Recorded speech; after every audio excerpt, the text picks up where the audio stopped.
we've done it a different way than the last time we did it, and even the 22 when we were trying to get to Phoenix. To not have any wins, and last week was a fight just to make it to the round of 8. So to come here and win this race, it's hard to win these races, Xfinity Cup, and it's more than anything, it's knowing that I'm going to the Cup Series, and most likely that's probably where I'll end my career. I wanted to get these guys at least a win in the Xfinity Series this year, and more importantly, get them to the championship floor. It's a huge deal. The team has been consistent. You guys have been showing out week in, week out. What about this 16 team makes you think we got a shot at winning that championship?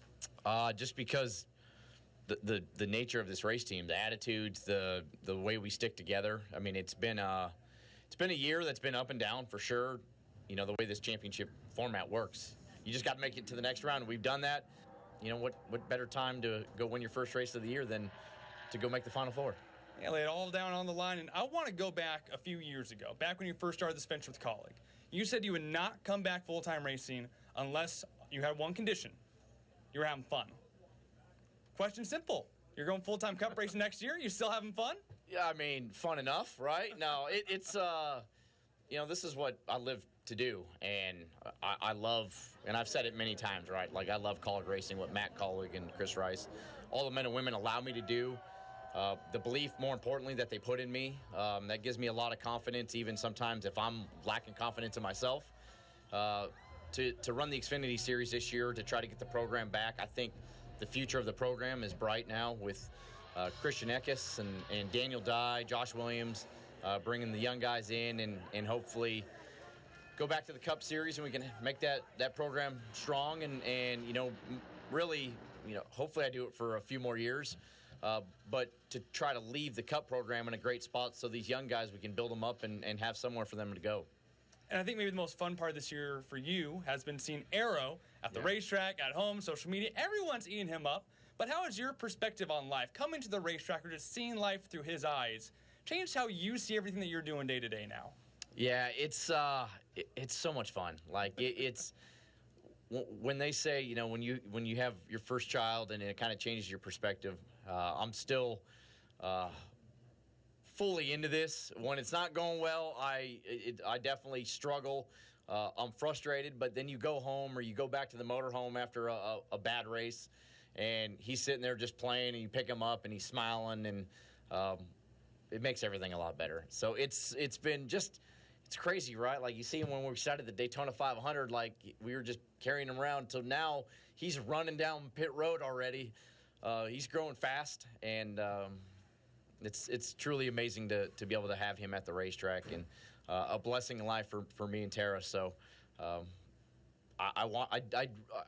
we've won already with him. He just was barely born at that point. I'd love to win with him at the racetrack and be able to have him in victory lane. And one thing similar about Arrow and Colleague Racing, they both have plenty of personality to go around. You talk about all the young guns here at Colleague Racing. Of course, anything led by Chris Rice and Matt Colleague is going to be a good time.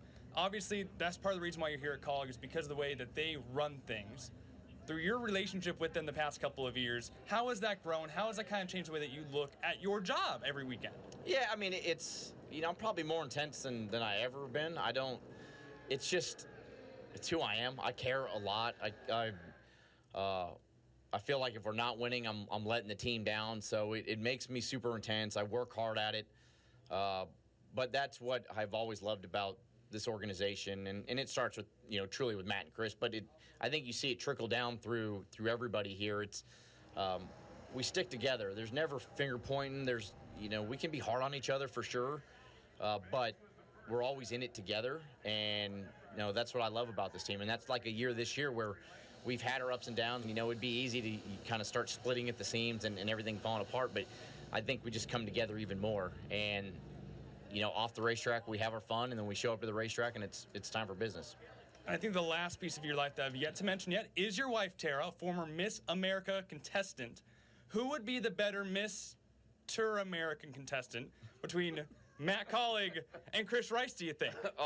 Chris for sure. Like, it's yeah, and he's not listening through the door, is he? I mean, I'll give him credit. The dude, he's got some moves. Like, he can, so like the personality will shine to get up there and dance. Matt, I don't see doing any of that. So it's definitely Chris.